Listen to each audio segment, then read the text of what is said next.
Let me now welcome Secretary Ellen McCarthy to the program. Ellen's intelligence career in and out of government has spanned more than 3 decades. She began as an analyst in the Office of Naval Intelligence and with the Atlantic Fleet, and then rose to become Director of Intelligence Operations, Strategy, and Policy for the Coast Guard, then Director of Human Capital and Acting Director of Security in my old organization, the Office of the Undersecretary of Defense for Intelligence, the Chief Operating Officer at the National Geospatial Intelligence Agency, and now our Assistant Secretary of State in the Bureau of Intelligence and Research. Ellen and I have also worked together in several of our positions.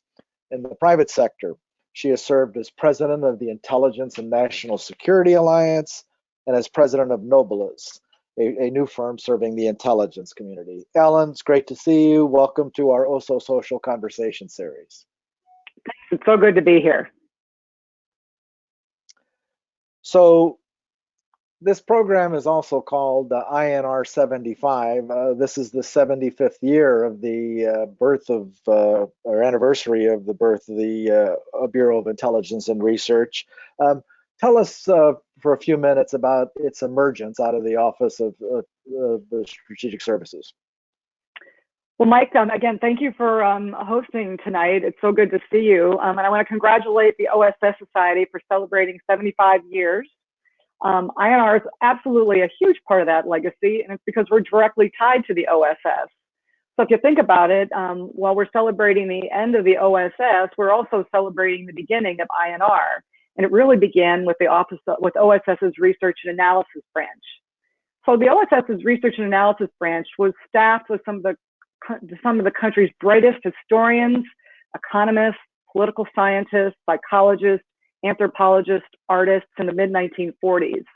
Their work was so highly regarded that when OSS was dissolved, the research branch was the one component that everyone seemed to agree on, and there was not a lot that was being agreed on in those days that was saved.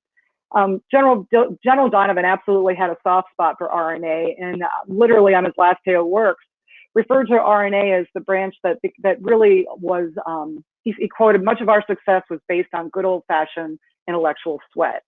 And so in October of 1945, when OSS was disbanded, the Research and Analysis branch was moved to the State Department.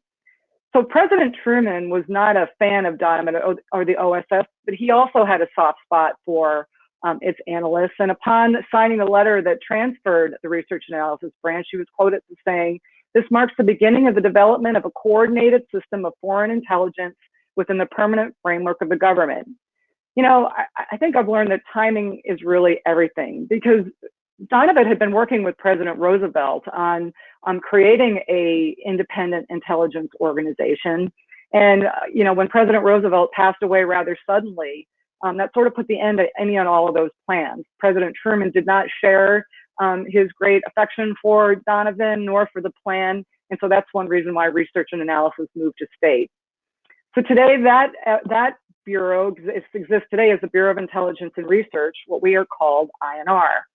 So we're the only remaining continuously operating unit of the OSS. A lot has changed over the years, but I'm very proud of our lineage to the OSS. And I'll tell you, it's so interesting as I read books and I hear the descriptors. It's amazing how the characteristics of the OSS certainly still are in existence at INR and across the IC for that matter. Like the OSS research branch, INR is staffed with the best and brightest. Most of our analysts have multiple master's degrees and doctorates in their area, and we maintain that speaking truth to power reputation, much like all the other elements of the IC. I've been told by some of our historians at state that they were not very happy when RNA came to state, because we had a reputation of saying things that not everybody wanted to hear. And I'll tell you, INR absolutely lives up to that model. So during the Vietnam and Gulf Wars, INR stood alone amongst the other intelligence agencies in our assessment, which turned out to be right. And even as recently as today, our analysts are providing written dissents to community-wide reports that go to the highest levels of government. So looking at the Cold War and the post-Cold War, in the 1940s and 50s, INR was called the Office of Intelligence Research for a time, which essentially was OSS's research branch. It was very departmentalized, as many of the policy bureaus were resentful of the experts second-guessing them This is according to Martha Mautner, who was an analyst at the time.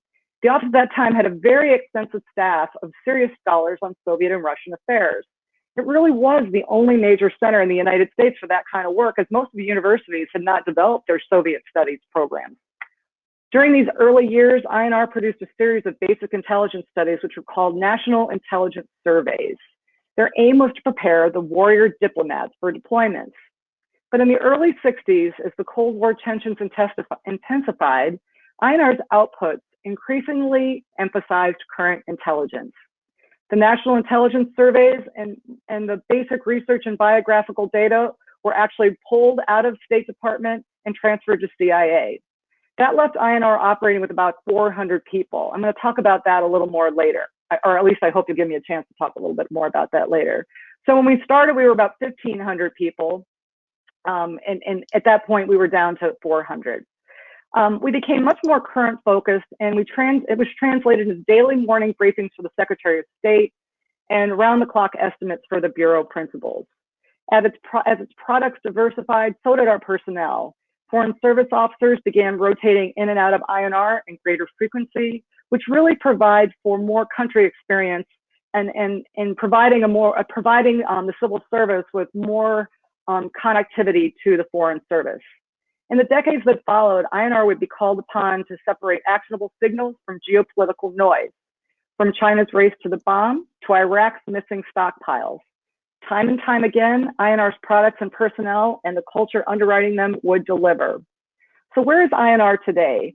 Well, we're dual-headed. We're one of the 16 elements of the intelligence community, which is led by the Director of National Intelligence. This means that I have two bosses, both the Secretary of State and the Director of National Intelligence. So you never can have too many bosses. And I know you knew that when you were at USDI and a lot of places you've been in the past, Mike. INR is also one of 40 bureaus in the Department of State. So putting a positive spin on the dual-headed situation, we refer to ourselves as the State Department's intelligence agency, and we exist to provide intelligence at the point of diplomacy. At State, INR is focused solely on informing U.S. diplomacy and foreign policy making up worldwide. Our policymakers' focus starts at the top with the President of the United States. Every day, INR contributes and coordinates on special intelligence products called the President's Daily Briefing articles. I'm proud to say that INR actually contributes to the PDB more per capita than any other intelligence community element, to include CIA and the Defense Intelligence Agency, our sister all-source intelligence partners. We know that because our analysts are very tuned in to what policy issues are. And again, I think what sets INR apart is truly that partnership and that day-to-day interaction with the policymaker. So of course, the Secretary of State is my direct boss. I report to him directly, and he's a voracious reader of intelligence. He reads everything we send him every day. And this can be a blessing and a curse. It's a blessing because it's great to have a boss who so reads and consumes and questions what you provide him. It's a bit of a curse only because he came from CIA. So he truly understands the depth and breadth of what the intelligence community can do. And again, I'd say that's more of a blessing because he is totally reliant on intelligence for his policy making and his day-to-day business.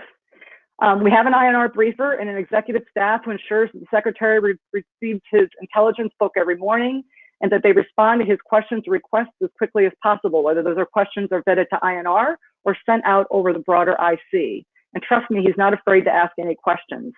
In addition to the President, the Secretary, and his deputy, there are several undersecretaries and assistant secretaries who lead the many functional regional bureaus. We also support them. Our analysts work very closely, and our intelligence officers and meet with them every day. They'll produce briefing books, briefings, emails, they'll attend meetings with them, they'll travel with them. It really is a very tight partnership. So I mentioned that we only have 200 analysts. So when you look at all the people that we are providing support to with 200 people, starting with 500, it's quite a feat and one I'm very proud of. So let me stop and brag for a second. Our analysts and our intel officers really are top-notch experts. And it's really important for me to highlight it's not just the analysts who make up INR. Virtually half of what we do falls into more of the intel operations side of the house, the intelligence policy side of the house. I mean, we actually are experts on what the IC can do in all areas of IC operations, and we ensure that they are supportive of foreign policy operations and certainly are not impacting or getting in the way of foreign policy operations. So it's important to actually highlight that we're not just all about our analysts. All of our people have multiple master's degrees and speak multiple languages. And because of this tight partnership, they actually understand what is needed and when it's needed. But it's important to say that we don't do policy. I mean, while we're as close to the policymaker as you possibly can get, our job is to inform policy. And that's a line that we actually maintain very strictly. And so I think at that point, I'm sorry, I've lost my place here. So as you can imagine, sometimes policymakers make policies that don't quite align with intelligence. And I'll tell you, you hear all sorts of chaff about, I mean, that the policymaker may not be supportive, may be angered with the intelligence community, but that's simply not the case. I mean, we are but one stream of data that the policymaker uses to make his decisions. And this is something that I would like to talk a little bit more later. And so intelligence is considered with all other things that policymakers must do in their day-to-day job. And really, it's our job to make sure that we're informing him and supportive of him. But if it's not always in the same place, that doesn't mean our job is over. So that's where INR is today, Mike. As you can tell, I'm very proud of this organization. I've worked across the IC, and I have to tell you that this probably has been one of the best organizations I've had the benefit of being aligned with. Well, thanks, Ellen. You know, Jim Clapper and I used to like to joke a lot that there's only two conditions in Washington: policy success and intelligence failure. So I understand where you're coming from in a job supporting policymakers, certainly a lot. Certainly very glad that President Truman had the wisdom to keep research and analysis branch at the end World War II. I wish he hadn't disbanded the OSS, but then he realized the error of his ways two years later and created one of my alma maters, the Central Intelligence Agency. I remember as a CIA officer in the 1980s, one of your predecessors, Ambassador Morta Bromowitz, head of INR then, really punched way above his weight, and the organization did. As you mentioned, they were pretty influential on assessments of the Soviet Union and its decline. And Ambassador Abramowitz also played a pretty key role in support of our Afghan program to drive the Soviets out of Afghanistan, and was persuaded Secretary Shultz at the time to support the Stinger decision, which helped kick them in the rear end on the way out. A lot of our diplomatic establishment and our soft power instruments really waned or were significantly downsized at the end of the Cold War. More than defense was, intelligence certainly got hit as well. AID, for instance, got merged into the State Department. What used to be the U.S. Information Agency got downsized and merged. What happened to INR in those years of the 1990s before 9/11? So I'll tell you that, you know, I told you that number of 1,500 to 400 to 300 is kind of important, because I think INR certainly has continued to provide value to the policymakers in the State Department. But I'll tell you that, and it's interesting that you asked this question. Literally my first day on the job, I was meeting with some of the seniors in the department. And one of them said that, you know, we're very happy with what INR provides us, but you feel like you're a little bit less integrated now than you were in the past. And of course, that caused me some concern, because everybody I talked to said, we are very happy with what INR does. You know, we're happy with the analysis is tip top. I mean, I still get feedback that, you know, some of our products are different. They're stories. They are very useful to the policy making community. They're different. And so I'm hearing all these wonderful words, but I'm saying, why are we less integrated than we were in the past? And so what happened was, is I did some research and I looked at sort of how we're disseminating our intelligence and who we're supporting. I mean, I found that the numbers weren't adding up. So as the world was getting more complex in the 90s, so, you know, 1945, 1,500 people, you know, we pretty much were worried about a single threat, to the 90s and beyond where it's multiple threats. the way we were doing business, and it was very personalized. It was meeting with folks one-on-one, whether they were talking about cyber or counter drug or Russia, and it was one-on-one, personalized briefing books, direct interaction. But you can't be more integrated when that's your model, and especially when the numbers are going down. The other issue you highlighted was that the department took a bit of a hit. Well, the department took a hit budgetarily, and so did INR. And so this is another interesting challenge that I've seen as well. We are the intelligence agency within the State Department. We also are a bureau, and so when there's a budget hit or there's a reduction in people or when there's a change in the way we operate, we take on the same the same hits just like all the other bureaus in the Department of State, which of course has made me ask the question, but why? Because I look at my partners in the IC, I look at the CIAs and the DIAs of the world, and they certainly haven't had to take similar cuts. They certainly are supporting multiple missions. And so it's interesting. I think INR is still doing a fantastic job. I'm actually working on some capabilities that will help us better articulate what our value is. But I think we've got to look at the fact that we're an intelligence organization and really work more closely with the DNI to get that investment so that we can really focus on supporting diplomacy in the future. All right, let's shift gears a bit and talk broadly about intelligence reform, including, if you'd like, on the future of INR. You said you wanted to come back to that. Yeah.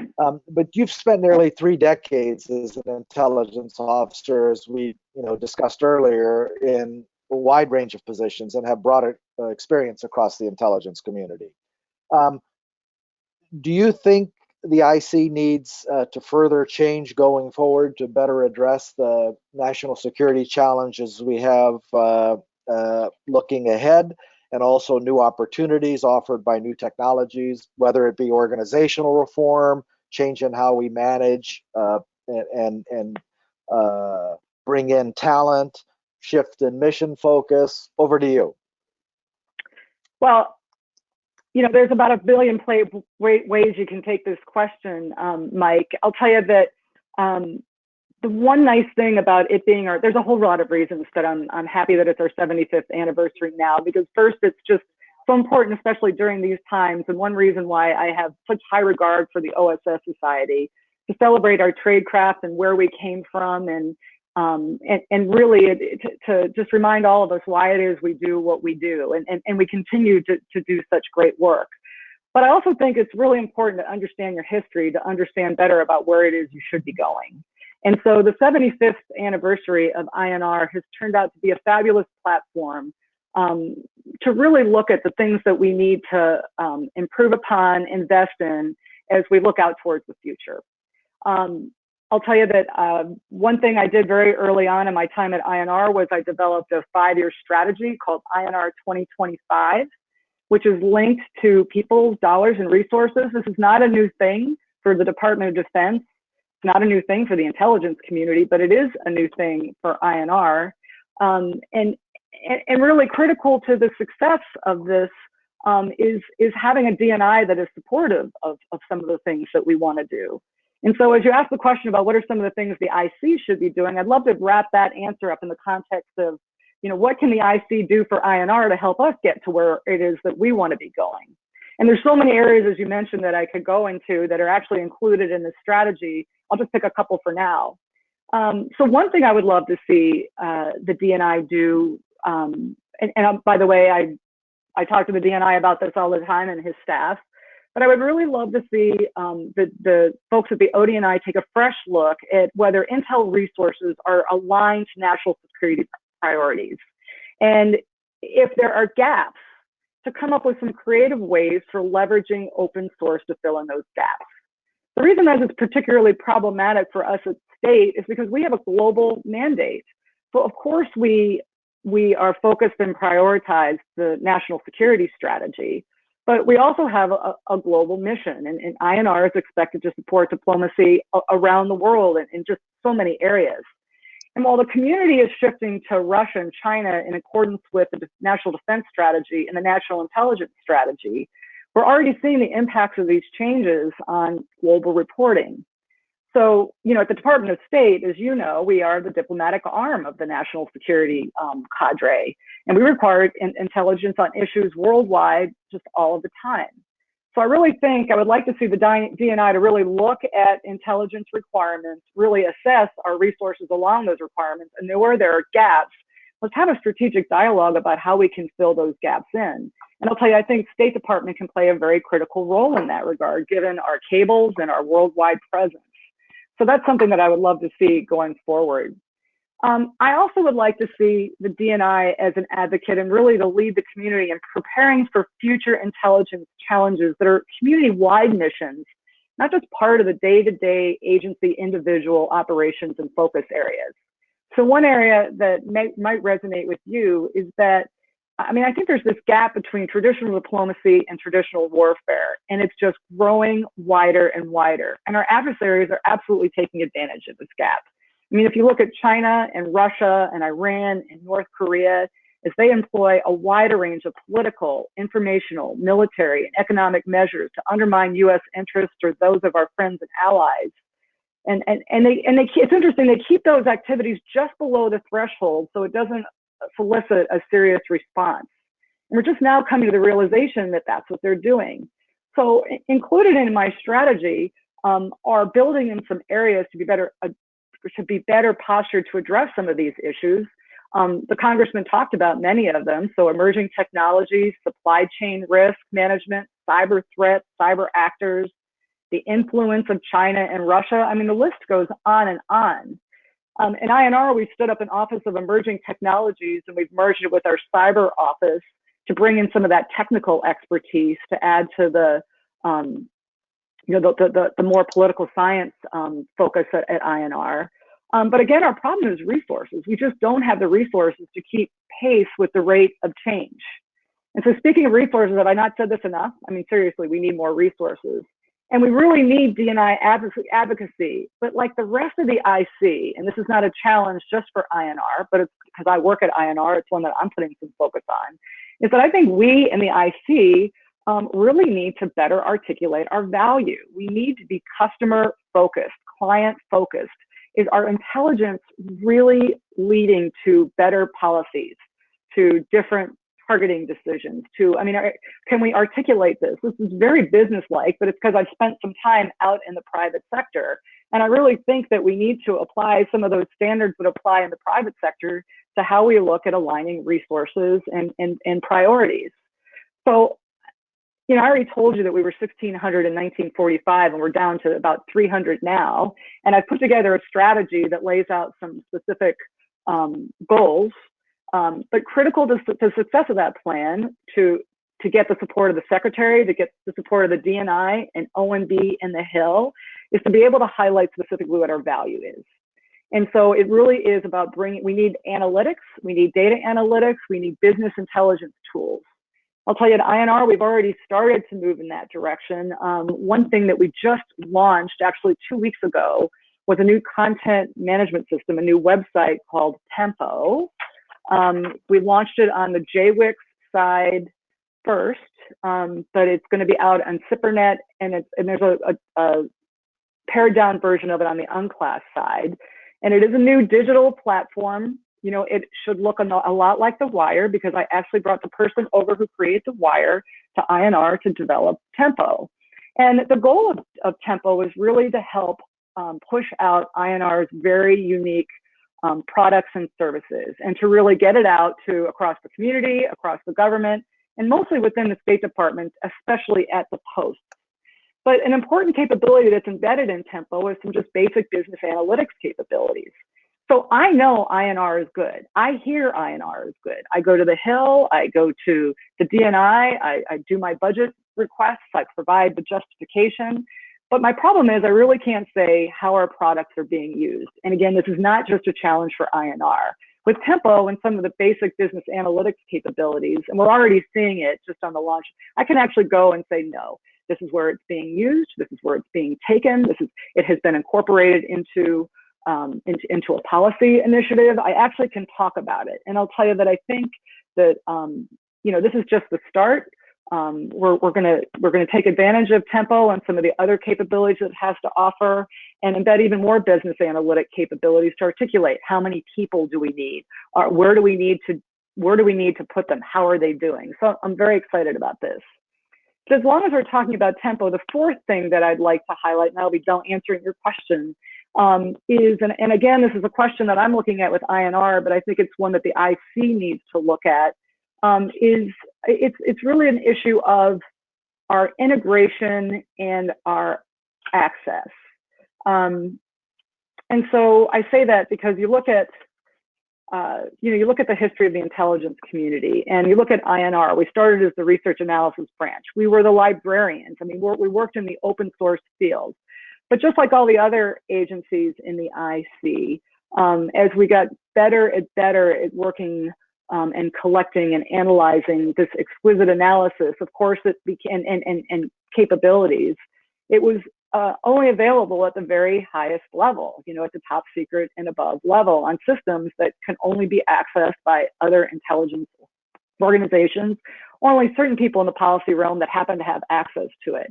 And so, there's this question of accessibility. And we've been talking about this for a million years.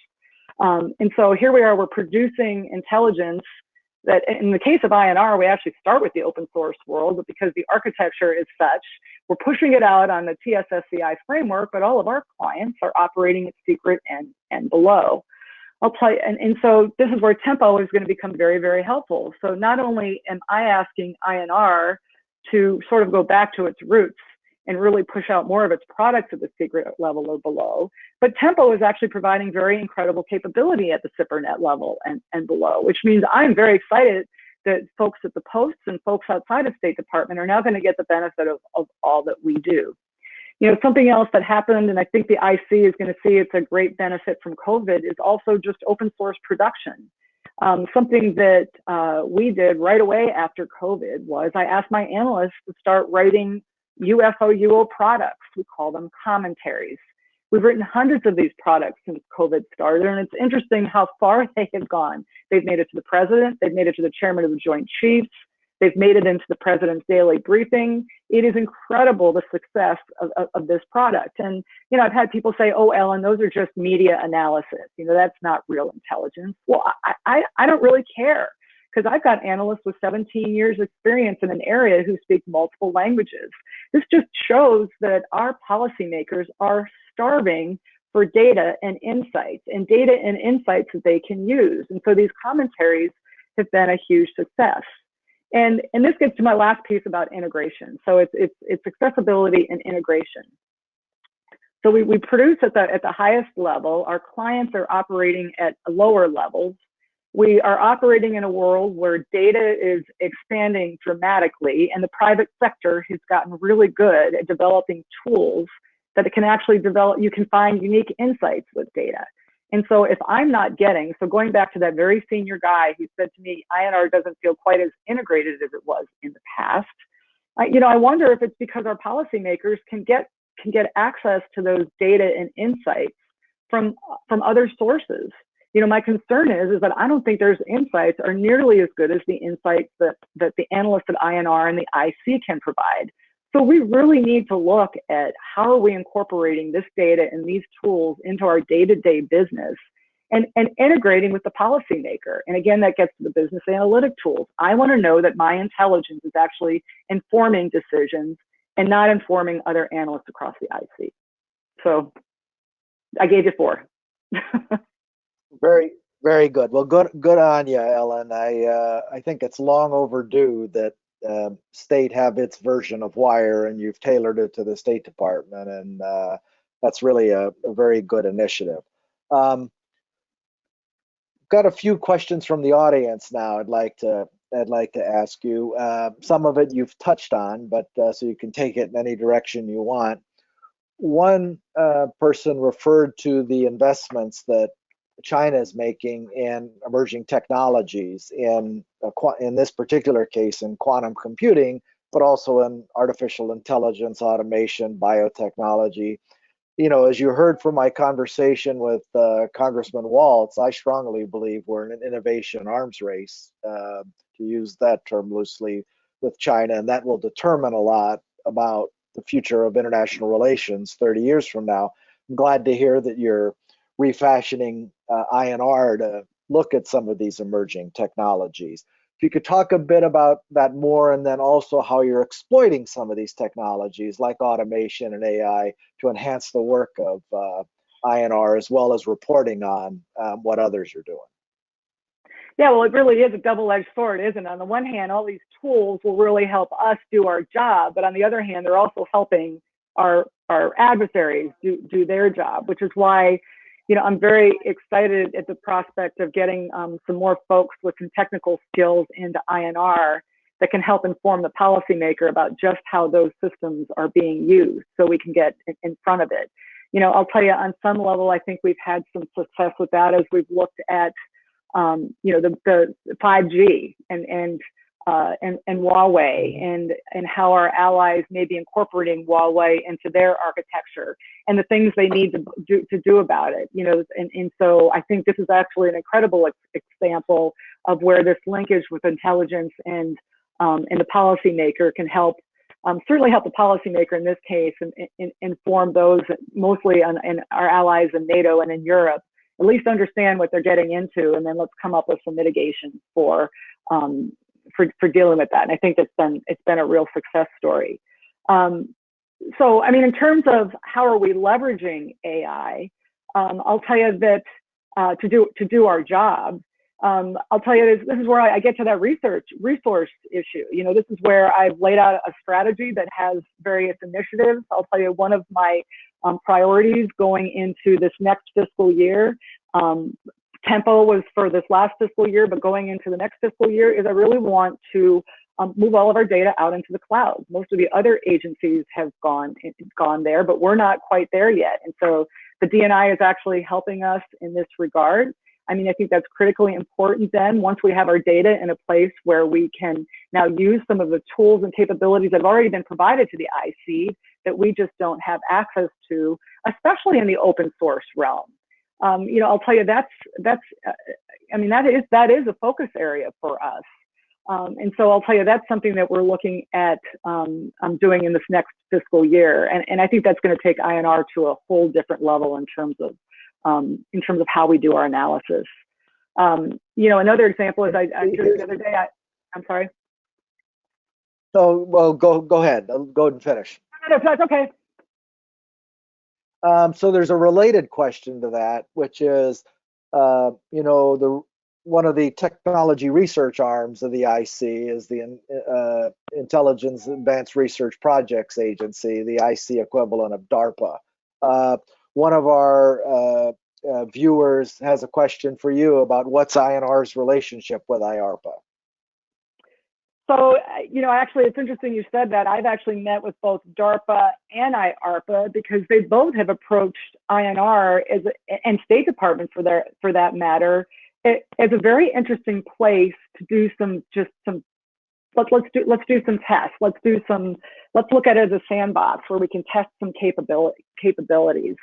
So I actually have an analyst right now, one of our more creative, younger, hungrier, has grown up with AI, and he's actually working with Iarpa right now to look at doing some pilot projects, and also we're doing this in coordination with the Office of the DNI, mostly with a focus on the open source realm. So we actually do have a connection with them. We're taking baby steps.